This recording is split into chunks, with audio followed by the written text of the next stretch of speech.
Good morning everyone, welcome to civil services study. Practice set number 458 पर आ जाइए UPPCS के लिए। और इस टेस्ट में प्रैक्टिस करने वाले हैं जनरल साइंस के प्रश्नों पर। ठीक है, 18 से 23 प्रश्न आते हैं यूपीपीसीएस के जीएस पेपर 1 में।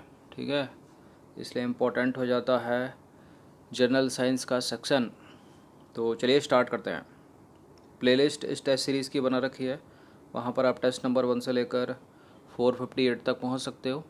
इनका कंटिन्यूसली रिवीजन करते रहिए, पुराने का भी करते रहिए और जो डेली पढ़ता है उसका भी करते रहिए। ठीक है, 10-10 का स्लॉट पकड़ लेना। जैसे कि 458 हो गया, फिर 1 से 10 का कर लिया, फिर जो ये 459 आएगा, फिर 11 से 20, इस तरह से जो है, क्योंकि पुराना भूल जाओगे तो कोई फ़ायदा नहीं है। तो क्वेश्चन नंबर 1 पर आ जाइए। निम्नलिखित कथनों पर विचार करना है। 2 स्टेटमेंट है यहाँ पर, बताना कि इनमें से कौन सा करेक्ट होगा। हीमोग्लोबिन एक हार्मोन्स है। हार्मोन्स है, प्रोटीन है। हीमोग्लोबिन के रासायनिक संयोजन में ग्लोबिन नामक प्रोटीन हीम नामक लाल रंग के पदार्थ से जुड़ी रहती है। देखिए, दूसरा वाला करेक्ट है, पहला वाला गलत है। हीमोग्लोबिन तो प्रोटीन है ना, एक बी है इसका आंसर। तो पहला हो गया इनकरेक्ट, क्योंकि हीमोग्लोबिन एक प्रोटीन है जो मानव ब्लड में पाई जाती है। इसके रासायनिक संयोजन में ग्लोबिन नामक प्रोटीन और हीम नामक लाल रंग के पदार्थ, ग्लोबिन नामक प्रोटीन जो है वो हीम नामक लाल रंग के पदार्थ से जुड़ी रहती है। और जो आपके ब्लड का लाल रंग होता है वो हीम के कारण ही होता है। ठीक है, रुधिर का लाल रंग हीम के कारण होता है। क्वेश्चन नंबर 2 पर आ जाइए। ब्लड क्या करता है शरीर में? रक्त शरीर में क्या कार्य करता है? खड़े होने में सहायता करना, भोजन को पचाने में सहायता करना, तरलता बनाता है, शरीर में ऑक्सीजन पहुंचाता है, सारे शरीर में ऑक्सीजन पहुंचाता है। देखिए, भोजन को पचाने का काम तो बहुत सारे हार्मोन्स करते हैं ना, म्यूसिन, टाइलिन, ठीक है, HCl, पेप्सिन, रेनिन। तो इसका आंसर हो जाएगा सारे शरीर में ऑक्सीजन पहुंचाता है, ऑप्शन नंबर ए। तो देखिए, ब्लड जो है, रक्त रुधिर एक तरल संयोजी ऊतक है। छोटी क्लास में पढ़ा होगा आपने ये फेवरेट लाइन। जो रक्त वाहिनियों के भीतर विभिन्न अंगों में लगातार जो है बढ़ता रहता है, बहता रहता है। और लाल रक्त कणिकाएं रक्त का एक महत्वपूर्ण घटक है जो फेफड़ों से ऑक्सीजन और हीमोग्लोबिन शरीर के अन्य भागों में ले जाने के लिए जिम्मेदार होती है। ठीक है, होती हैं लाल रक्त कणिकाएं। लाल रक्त कणिकाएं RBC, red blood corpuscles. Question number 3 पर आ जाइए। निम्नलिखित में से रक्त दाब का मापक यंत्र कौन सा है? Spherometer, anemometer, sphygmomanometer. ये तो आसान सा प्रश्न है। Sphygmomanometer, option number C. तो रक्त दाब को मापने का यंत्र है स्फेग्मोमैनोमीटर। नंबर 4 पर आ जाइए। हमारे शरीर में रक्त का दाब होता है वायुमंडलीय दाब से अधिक, वायुमंडलीय दाब से कम, वायुमंडलीय दाब के बराबर या उपरोक्त में से कोई नहीं। वायुमंडलीय दाब से कम तो नहीं होता है, ठीक है, उसके बराबर भी नहीं होता, अधिक होता है, अधिक। तो हमारे शरीर में रक्त का दाब वायुमंडलीय दाब से जो है अधिक होता है। क्वेश्चन नंबर 5 पर आ जाइए। रक्त समूह की खोज निम्नलिखित में से किसने की थी? आसान सा प्रश्न है, एक पता होना चाहिए। रॉबर्ट कॉच नहीं है, विलियम हॉर्वे लगाकर गलत मत कर दीजिएगा, कार्ल लैंड स्टीनर है। ठीक है, रुधिर वर्ग की खोज, रक्त समूह की खोज। तो सन 1900 ईस्वी में कार्ल लैंड स्टीनर ने 4 रक्त समूहों की खोज की थी। कौन कौन से थे वो? ए बी और ओ। नंबर 6 है। रुधिर के प्लाज्मा में निम्नलिखित में से किसके द्वारा एंटीबॉडी निर्मित होती है? मोनोसाइट, लिम्फोसाइट या न्यूट्रोफिल या फिर eosinophil? Lymphocyte, option number B. तो देखिए, रुधिर के प्लाज्मा में जो है लिम्फोसाइट्स द्वारा एंटीबॉडी या प्रतिरक्षी प्रोटीन निर्मित होती है जो विष पदार्थों को निष्क्रिय करती हैं। हमारे शरीर में जो लिम्फोसाइट है, ठीक है, उसकी भी एक न्यूनतम और अधिकतम मात्रा होती है। अगर लिम्फोसाइट हमारे शरीर में कम या ज़्यादा हो जाती है तो यह हमारे शरीर के लिए हानिकारक हो सकता है। ठीक है, हमारे शरीर में लिम्फोसाइट्स की मात्रा, जो लिम्फोसाइट्स लेवल है, कितना होना चाहिए? 20 से 40%। ठीक है, यानी कितनी हो गई? 1500 से 3000 तक। देखिए, यदि हमारे शरीर में किसी वायरस या कोई अन्य बीमारी का आक्रमण करती है, तो ऐसी स्थिति में हमारा शरीर जो है उस वायरस से बचने के लिए लिम्फोसाइट्स की मात्रा को बढ़ाने लगता है। और इसी के साथ साथ हमारे शरीर में मौजूद जो श्वेत रक्त कोशिकाएं हैं, यानी WBC, उनकी भी मात्रा बढ़ने लगती है। लेकिन अगर इसकी मतलब इनकी मात्रा अगर बहुत अत्यधिक बढ़ जाए तो इसे हम लिम्फोसाइटोसिस कहते हैं, लिम्फोसाइटोसिस कहते हैं। ठीक है, कोविड में हो क्या रहा है? कोविड में ये लिम्फोसाइट जो है ये कम हो जा रही है। जो 20 से 40% की मात्रा है, 14% तक भी पहुंच जा रही है, किसी की 13 चली जा रही है, 16 चली जा रही है। ठीक है, क्वेश्चन नंबर 7 पर आ जाइए। रुधिर में श्वेत रक्त कणिकाओं यानी WBC की अत्यधिक मात्रा में उपस्थिति को रोग विज्ञान में क्या कहते हैं? बताइए। रोग विज्ञान की भाषा में कहते हैं क्या?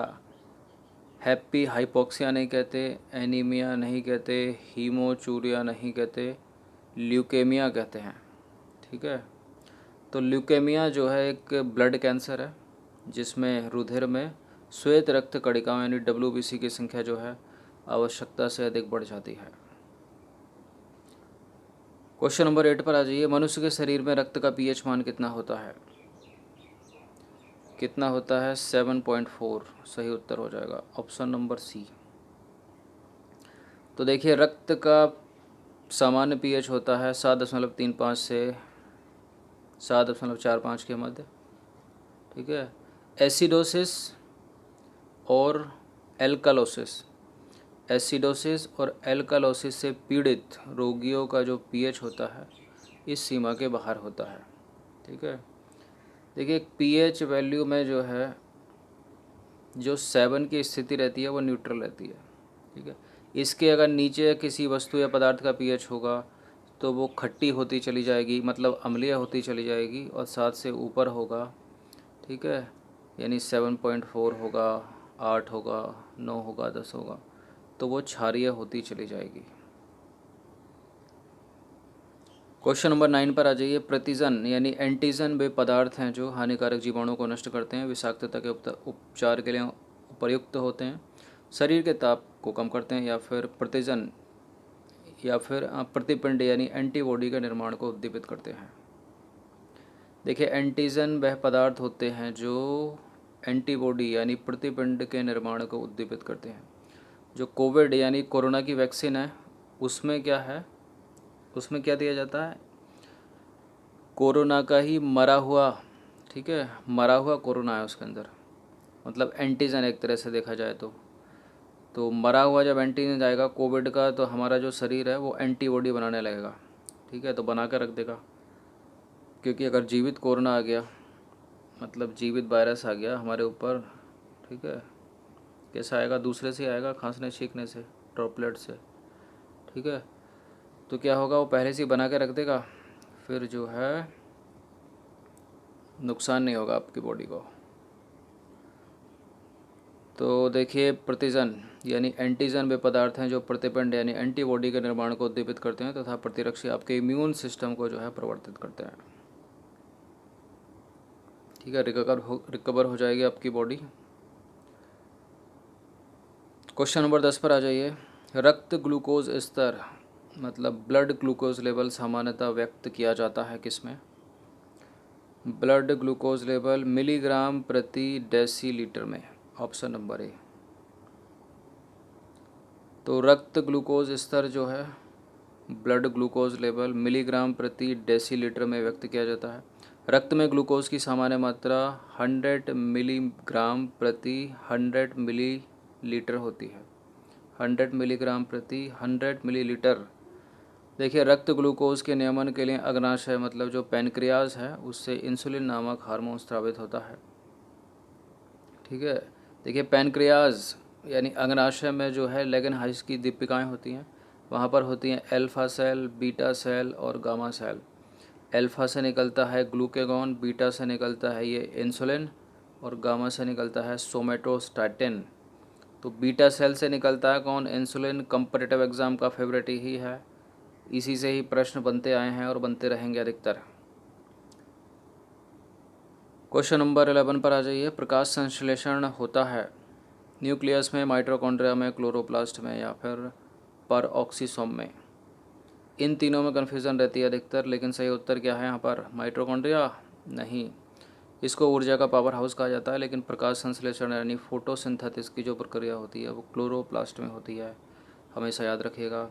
तो क्लोरोप्लास्ट नामक हरे रंग के लवक में जो है जैव रासायनिक क्रिया प्रकाश संश्लेषण संपन्न होती है। 12वां प्रश्न है, निम्नलिखित में से प्रकाश संश्लेषण हेतु सर्वाधिक क्रियाशील प्रकाश कौन सा है? बैंगनी प्रकाश, लाल प्रकाश, नीला प्रकाश या हरा प्रकाश? कौन सा है? लाल प्रकाश है। तो देखिए, प्रकाश संश्लेषण में सर्वाधिक प्रयोग जो है लाल प्रकाश का ही होता है। कृत्रिम प्रकाश पर्णहरित नष्ट कर सकता है, पर्णहरित का संश्लेषण कर सकता है, प्रकाश संश्लेषण का कारण हो सकता है, प्रकाश संश्लेषण का कारण नहीं हो सकता। कृत्रिम प्रकाश प्रकाश संश्लेषण का कारण हो सकता है। तो देखिए, सूर्य का प्रकाश हो गया, ठीक है, प्रकाश संश्लेषण के लिए आवश्यक है। और बल्ब आदि के तीव्र कृत्रिम प्रकाश में भी फोटोसिंथेसिस की प्रक्रिया हो सकती है, प्रकाश संश्लेषण की प्रक्रिया संभव हो सकती है। नंबर 14 पर आ जाइए। प्रकाश संश्लेषण में पौधों द्वारा निम्नलिखित में से कौन सी गैस का उपयोग होता है? अमोनिया, कार्बन डाइऑक्साइड, मीथेन और सल्फर। ये तो बचपन से पढ़ा होगा आपने छोटी क्लासों से कि पौधे प्रकाश संश्लेषण की क्रिया कैसे करते हैं।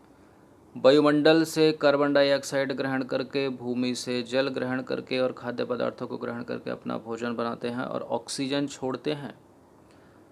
तो इसका उत्तर क्या हो जाएगा? Option number B, CO2, carbon dioxide. तो जो पेड़ पौधे हैं उनका खाना क्या है?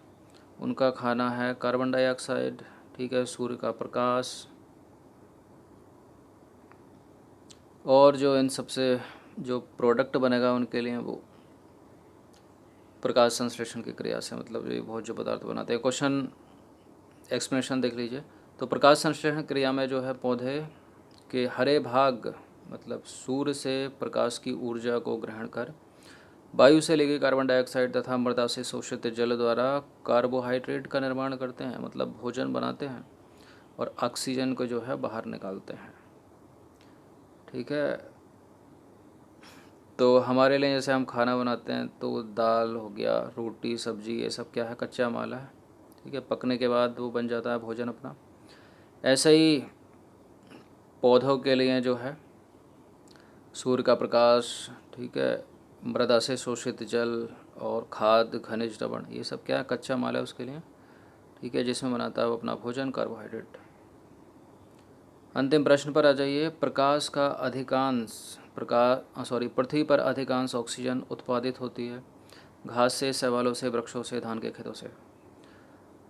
इस धरती पर अधिकांश ऑक्सीजन उत्पादित होती है वृक्षों, धान के खेतों और घास से कहीं अधिक है शैवाल। Option number B. तो पृथ्वी पर कुल प्रकाश संश्लेषण का लगभग 90% भाग जलीय पौधों और शैवालों द्वारा होता है।